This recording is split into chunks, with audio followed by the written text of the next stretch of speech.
안녕하세요. 백세시대 백세코인 방송입니다. 암호화폐 전체 시장에서 열기가 사그러들고 있는 이런 시점에서 우리는 어떻게 투자 방향을 정하는 것이 좋을까요? 이전 영상에서 남들과 다른 투자 전략을 세우는 것이 좋다고 안내를 드렸습니다. 청개구리 전략이 좋은 거죠. 남들이 가지 않는 뒤안길에 꽃길이 있는 것입니다. 약세장에 머물고 있는 지금 시점이 투자하기 가장 좋은 때이고, 또 불장으로 갔을 때는 따라잡기 하면서 물리는 그러한 반대의 움직임을 보여서는 안 됩니다.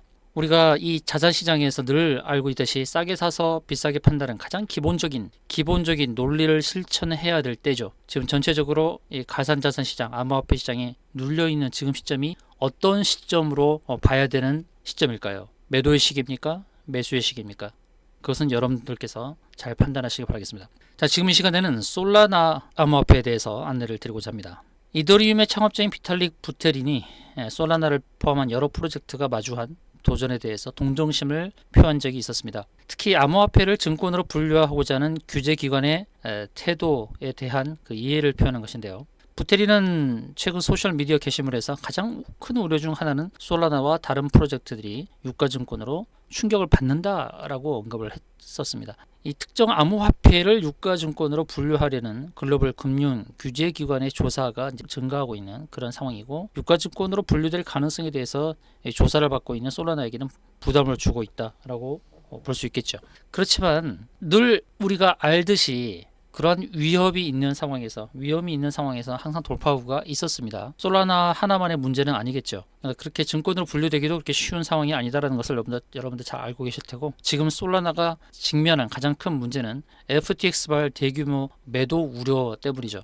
자, 13일 날짜, 오늘이 13일인데 미국 시간으로 이제 13일이 되면은 이제 FTX가 이제 법원에 제출한 자료를 통해서 이제 법원이 승인을 하게 되면은 FTX 보유하고 있는 가상자산을 매각할 가능성이 굉장히 높아지는 그런 상황이라 할 수 있겠습니다. 특히나 FTX가 보유한 토큰 중에서 솔라나 토큰이 제일 많은 상황이죠. 그러다 보니까 시장의 매도에 대한 FTX발 그 충격 우려감이 지금 있는 상황이다라고 할 수 있겠습니다. FTX가 보유 중인 암호화폐 전체는 약 34억 달러로 추산이 되고 있고, 솔라나 보유 금액은 11억 달러 정도 되죠. 1조 5천억 정도 되는 아주 큰 규모입니다. 그래서 FTX로부터의 그 매도가 나타날까봐 염려가 되는 그런 상황이다 할 수 있고요. 솔라나만 그런 것은 아니고 FTX가 보유한 토큰 중에서 코인 중에서 지금 솔라나, 그다음 앱토스, 트론, 도지코인, 폴리곤 등이 매도 압박을 받는 그런 상황이라 할 수 있겠습니다. 특히 솔라나의 비중이 많다라는 거죠. FTX가 보유한 것 중에서 솔라나가 무려 81%, 그리고 앱토스 74% 이렇게 되고 있으니까 솔라나나 앱토스나 매도에 대한 충격 대비가 좀 필요한 상황이 아닌가 이렇게 볼 수 있겠습니다. 자, 그럼 우리는 여기서 이제 어떻게 대응을 해야 될지요. 근데 솔라나에 대한 부정적인 내용만 있는 것은 아니고요. 최근에 뉴스를 보게 되면 비자가 솔라나 블록체인을 통해서 스테이블 코인 결제 지원한다는 그런 반가운 뉴스도 나오긴 했었습니다. 비자는 결제 서비스 제공업체들과의 협력을 체결하면서 USDC의 결제 서비스 지원을 시작한다는 소식을 밝혔죠. 비자가 솔라나 블록체인을 활용한다는 것은 이더리움 블록체인에 이어서 두 번째 결제망 지원 소식을 할 수 있겠는데요. 이렇게 비자가 솔라나 블록체인 결제망을 추가하려는 이유는 뭐냐면 결제에 소요되는 비용과 시간 단축이 되기 때문이죠. 솔라나 블록체인의 경우는 가장 혼잡한 네트워크로 지목되는 이더리움 블록체인 대비로 결제 수수료와 시간에서 평균 약 4분의 1을 단축할 수 있다고 합니다. 그래서 비자가 솔라나 블록체인을 활용한 결제 서비스를 제공한다고 한 것입니다. 이런 긍정적인 뉴스도 있는 건데 단기적으로는 하방 압력에 시달릴 수 있다는 것을 감안해야 되겠죠. 그럼 우리가 어떻게 대응을 해야 될까요? 차트를 봅시다. 솔라나의 일봉 차트입니다. 솔라나 일봉 차트를 보시게 되면 지난 7월 달에 급등을 한 적이 있었죠. 순간 급등이 크게 나타났다가 윗꼬리를 길게 달고 하락을 한 것입니다. 그럼 솔라나가 지금 현재 17.7달러에 형성되고 있는데요. 지금 가격은 매수하기 좋은 가격일까요? 아니면 좀 더 기다려야 될까요? 영상 끝까지 시청하시기 바랍니다.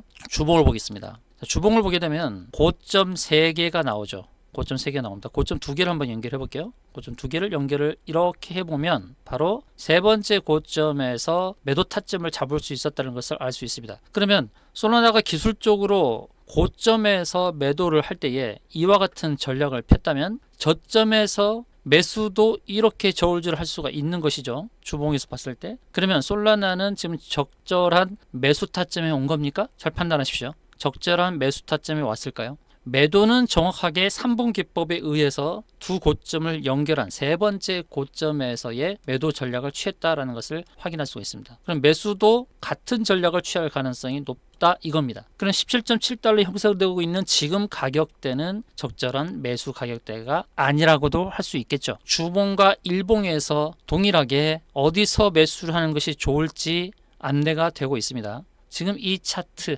일봉 차트입니다. 일봉 차트에서도 역시 매수를 하려면 좀 더 기다릴 필요성이 있다라고 안내를 하고 있습니다.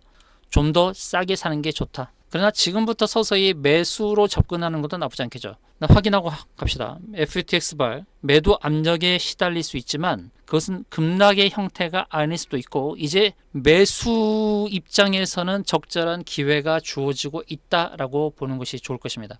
솔라나를 비롯한 여러 코인들 매도 압력에 시달리고 있는 코인들의 향방, 그 방향을 어떻게 잡는 것이 좋을까요? 솔라나만 지금 매도 압력에 시달리고 있는 것은 아니다라고 말씀을 드렸습니다. 현재 솔라나, 앱토스, 트론, 도지코인, 폴리곤 다 마찬가지로 매도 압력에 시달릴 수 있는 상황이 되었습니다. 자, 여러분이 보유하고 계신 코인의 방향 궁금하지 않으십니까? 기술적으로 안내드리는 코인 관련한 그런 기술적인 분석 궁금하시다면 무료 차트 분석방 입장 안내를 도와드릴 테니 영상 하단에 더 보기를 클릭하시길 바라겠습니다. 무료 차트 분석방 입장 안내를 도와드리겠습니다. 이상 영상이 마음에 드셨다면 좋아요, 구독 눌러주시길 바라겠습니다. 시청해주셔서 감사합니다.